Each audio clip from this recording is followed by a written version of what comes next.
Introduction to velocity, यानी जैसे हमने ये बात समझी थी कि स्पीड हमारे पास एक स्केलर क्वांटिटी है, और चलें अगर हम इसे v से जाहिर करते हैं तो बेसिकली इसमें हम एक रेट लेते हैं कि हम ये देखते हैं कि एक स्मॉल चेंज जो डिस्टेंस में आ रही है किसी बॉडी के मोशन के हवाले से, यानी वो पोजीशन अपनी चेंज कर रही है एक स्मॉल टाइम टी में, यानी डेल्टा टी, ये बेसिकली एक सिंबल है जी डेल्टा स्मॉल चेंज का, तो इसे हम कहते हैं ये स्पीड है। और फिर इसके जो यूनिट होते हैं वो मीटर पर सेकंड आते हैं। अब इसी तरह अगर हम ये बात कर रहे हो कि एक बॉडी जो है वो डिस्प्लेसमेंट कवर कर, यानी एक जो हम कह सकते हैं कि ये एक बॉडी की अगर इनिशियल पोजीशन है और ये इसकी फाइनल पोजीशन है, तो ये जो इनके दरमियान डायरेक्ट डिस्टेंस है, फर्स्ट करें 5 मीटर का, तो इससे मैं अब कहूंगा ये डिस्प्लेसमेंट है, यानी डी से जाहिर करेंगे और डायरेक्शन भी चूंकि इसमें होती है कि ए से बी की तरफ जा रहे हैं, जबकि डिस्टेंस भी इस केस में हमारे पास 5 ही आ रहा है। अब मैं कहता हूं कि फर्ज करें ये टाइम जो है 5 सेकंड में इसने ये डिस्टेंस कवर किया, तो इसकी जो वेलोसिटी होगी जिसको मैं v और इसके ऊपर एरो शो करूंगा, ये स्मॉल, यानी अगर मैं खाली चले वेलोसिटी को डिफाइन करूं तो small change in displacement in small यानी चेंज इन टाइम के हवाले से होती है। और यहाँ पे चूंकि मैं अब टोटल डिस्टेंस को डिवाइड कर रहा हूँ टोटल टाइम से जो बॉडी ने कवर, यानी इस टाइम सर्व किया है इस डिस्टेंस को कवर करने में, तो 5 मीटर को जब हम 5 सेकंड से डिवाइड करेंगे तो ये हमारे पास 5 से कैंसिल हो जाएंगे जी, 1 आ जाएगा, तो ये आ जाएगा 1 मीटर पर सेकंड, यानी एक मीटर में एक मीटर में का फासला एक सेकंड में तय कर रही है। तो इस तरह से हमने देखा कि जो वेलोसिटी है इसमें हमारे पास जो डायरेक्शन होती है एक तो बहुत इंपॉर्टेंट होती है, फिर दूसरी बात के स्पीड और वेलोसिटी में जो हमारे पास यूनिट होते हैं वो सेम होते हैं, यानी दोनों मीटर पर सेकंड में, स्टैंडर्ड इनके एक ही यूनिट है जी, मीटर पर सेकंड में मेजर होते हैं। अब बात यह है कि जब एक बॉडी स्ट्रेट पाथ पे मूव कर रही होती है और डायरेक्शन चेंज नहीं करती, तो उस वक्त जो मैग्नीट्यूड वेलोसिटी की होती है और जो स्पीड की होती है वो सेम होती है। अब लेकिन इनमें जो बेसिक हमने फर्क देखा कि ये वेलोसिटी ये एक वेक्टर क्वांटिटी है, जबकि स्पीड एक हमारे पास क्या है जी, ये स्केलर क्वांटिटी है। अब मजीद हम इसमें अगर देखें तो हम ये बात समझ सकते हैं कि फर्ज करें अगर हम यूँ बात करते हैं कि मैं इस ए पोजीशन से चला हूँ और एक मेरा डिफरेंट ट्रैक रहा है, मैं ऐसा से किसी एक दूसरे पॉइंट तक पहुंच रहा हूँ, चले इसे मैं स्कूल कह देता हूँ जी, मैं अपने घर से स्कूल की तरफ रवाना हूँ। अब मैंने देखा कि जो मैंने डिस्टेंस कवर किया है, डिस्टेंस ये है मेरा जो डिस्टेंस है ये है फर्ज करें 500 मीटर्स का, ठीक है। लेकिन चले साथ ही टाइम भी इसका नोट कर लेते, टाइम जो हमें इसमें कवर करने में लगा है वो मैं कह देता हूँ जी चले 5 मिनट्स लगे हैं, 5 मिनट्स, जो कि अगर 1 मिनट में 60 सेकंड हो तो ये 5 इंटू 60 कितना बन जाएगा जी, 300 सेकंड्स। अब इस हिसाब से अगर हम देखें कि हमें कोई ये पूछे कि बताओ आपने वेलोसिटी किस वेलोसिटी से जो है वो ये कवर किया है डिस्टेंस, तो अब अगर मैं वेलोसिटी की बात करूंगा तो मैं पहले ए और बी को, यानी इनकी जो ये पोजीशन बनती है इनको आपस में ज्वाइन करूंगा, यानी डायरेक्ट देखूंगा कि इनके दरमियान कितना डिस्प्लेसमेंट है, ठीक है। यहाँ पर इस तरह से ये हमारे पास क्या आ जाएगा जी, डिस्प्लेसमेंट आ जाएगा। और जो कि मैं कहता हूँ कि जिसे मैं डी से चले जाहिर कर रहा हूँ, मैं कहता हूँ कि ये फर्ज करें 300 मीटर है। तो अब हम यहाँ से देख सकते हैं कि जो हमारे पास मैग्नीट्यूड आएगी वेलोसिटी की, डायरेक्शन तो चलें डिफरेंट ही है, वो तो हमें पता है कि वो डिफरेंट है, लेकिन जो हमारे पास मैग्नीट्यूड आएगी वो क्या आ जाएगी जी, हमने जो कि टोटल डिस्टेंस कवर किया है 300 मीटर का और टोटल जो टाइम हमें लगा है इसमें वो 300 सेकंड लगे हैं, तो ये तो 300 से कैंसिल हो जाएगा, 1 मीटर पर सेकंड की यानी एवरेज जो मैं कह सकता हूँ वेलोसिटी से मैं मूव करता रहा हूँ। यहाँ पे ये बात याद रहे कि मैं चूंकि टोटल जब डिस्टेंस की बात करता हूँ या टोटल डिस्प्लेसमेंट की टोटल टाइम से जब भी डिवाइड करूंगा तो एवरेज ही बात होगी, तो यहाँ पर मेरी एवरेज जो वेलोसिटी आई है वो 1 मीटर पर सेकंड आई। और अगर मैं अब एवरेज अपनी स्पीड के हवाले से यानी एवरेज स्पीड के हवाले से देखूँ कि क्या स्पीड रही है, तो v जो मेरे पास जिससे मैं जाहिर करूंगा वो जो डिस्टेंस है, टोटल डिस्टेंस 500 मीटर का है, जबकि जो टाइम टेकन इसमें लगा है जी वो 300 सेकंड लगे हैं। तो ये अगर आप 500 को चलें जी कैलकुलेटर से कैलकुलेट करते हैं, 500 को हम 300 से अगर डिवाइड करें तो ये 1.67 मीटर का फासला एक सेकंड में हमने तय किया। यानी देख सकते हैं कि यहाँ से एक नुमाया फर्क नजर आ रहा है कि एक बॉडी की स्पीड जो है वो इस केस में डिफरेंट रही है, जबकि अगर उसके डिस्प्लेसमेंट के हवाले से देखा जाए तो वो एक डिफरेंट हमारे पास उसकी मैग्नीट्यूड आ रही है।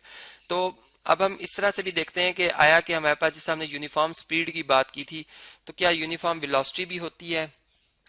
तो चले अब इसको ज़रा स्टडी करते हैं कि यूनिफॉर्म वेलोसिटी अगर होती है तो उसको कैसे डिफाइन किया जा सकता है। यहाँ पर वेलोसिटी लिख लेते हैं जी। अब देखें, हमने ये बात पढ़ी थी कि अगर एक बॉडी एक यानी इक्वल डिस्टेंस कवर कर रही हो इक्वल इंटरवल ऑफ टाइम में, तो वो हमारे पास होता है जी कि बॉडी जो है वो यूनिफॉर्म स्पीड से मूव कर रही है। अब मैं कहता हूँ एक पाथ है जिसपे स्ट्रेट पाथ है, कहीं कोई बॉडी अपनी डायरेक्शन चेंज नहीं करती। एक सेकंड में इसने 5 मीटर का फासला तय किया, अगले एक सेकंड में इसने फिर 5 मीटर का फासला तय किया। अब स्ट्रेट पाथ पे अगर हम देखें तो इस वक्त जो इसकी वेलोसिटी होगी वो यूनिफॉर्म होगी, क्योंकि इसमें डायरेक्शन भी चेंज नहीं हो रही और इक्वल डिस्टेंस कवर करी है in equal interval of time. तो हम यूं कहेंगे कि वेलोसिटी यूनिफॉर्म है। और अगर स्पीड की बात भी की जाए तो चूंकि डिस्टेंस इक्वल कवर करी है इक्वल इंटरवल ऑफ टाइम है, तो स्पीड भी यूनिफॉर्म है। लेकिन हम यूं बात करते हैं कि अगर ऐसा होता है कि बॉडी एक सेकंड में फर्ज करें 5 मीटर का फासला तय करती है और अगले एक सेकंड में वो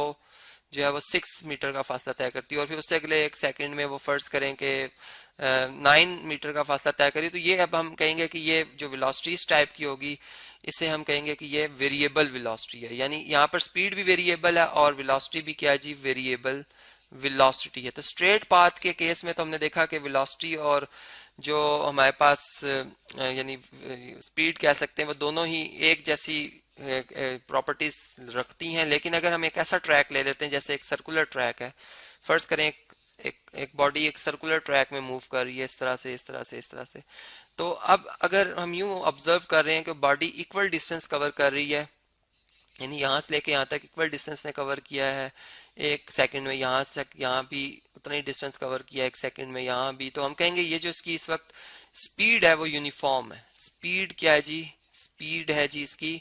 यूनिफॉर्म। लेकिन क्या इसकी वेलोसिटी भी यूनिफॉर्म होगी? नहीं जी। यहाँ पर अगर हम देखें तो इसकी वेलोसिटी यूनिफॉर्म नहीं है। अब ये क्यों नहीं है? अगर हम इस सर्कुलर ट्रैक की बात करें, यहाँ पर अगर मैं सर्कल चलें प्रॉपर एक दफ़ा बना लूँ, ये तो हमें पता चल गया कि यूनिफॉर्म स्पीड है। लेकिन अगर हम एक दफ़ा जो ट्रैक है हमारा सर्कुलर ट्रैक है इसको ज़रा अच्छे तरीके से बना लें, तो आप ये देख सकते हैं कि जिस वक्त बॉडी इस पोजीशन पे थी तो इसके मोशन की डायरेक्शन ये है। जब इससे ज़रा सी लम्हे आगे चले जाएं तो डायरेक्शन और है, यहाँ पे चले जाएं और है, यहाँ पे चले जाएं और है, यानी हर नए पॉइंट पे इसकी डायरेक्शन जो है वो चेंज होती जा रही है। तो हम ये कहेंगे कि जो यानी वेलोसिटी है वो चूंकि एक वेक्टर क्वांटिटी है तो इसमें डायरेक्शन भी जो है वो डिपेंड करती है, यानी डायरेक्शन पे भी ये डिपेंड करती है। तो डायरेक्शन जो है वो चेंज हो रही है। डायरेक्शन चेंज होने की वजह से हम ये कहेंगे कि इसकी जो वेलोसिटी है वो भी चेंज हो रही है, यानी वो वेरिएबल वेलोसिटी है। तो यहाँ पर हमने देखा एक ऐसा केस हमारे सामने आया जिसमें स्पीड जो थी वो यूनिफॉर्म थी, लेकिन जो हमारे पास वेलोसिटी है वो क्या आ रही है जी, वो वेरिएबल आ रही है। अब अगर हम एक और बात देखें, यहाँ यहीं से हमने एक और बात जो ऑब्जर्व की वो ये की कि फर्ज करें अगर इस पॉइंट एक्स से बॉडी मूव करना शुरू हुई है और यहाँ से गोल चक्कर लगाते लगाते ये वापस इसी पॉइंट पे एक्स पे आ जाती है, तो अगर हमने देखना हो कि इसने कितना डिस्टेंस कवर किया, टोटल डिस्टेंस, यानी यहाँ पे आके ये स्टॉप हो जाती है, स्टार्ट भी यहीं से हुई और स्टॉप भी यहीं पे कर गई है, ठीक है जी। तो इस सूरत में अगर ऐसा हो रहा है तो फिर हमारा जो डिस्टेंस होगा वो 2 पाई आर, यानी सरकमफ्रेंस जो बाउंड्री ऑफ द सर्कल है उसने कवर किया। अगर इसको मीटर्स में हम कवर कर रहे हैं तो मीटर, जबकि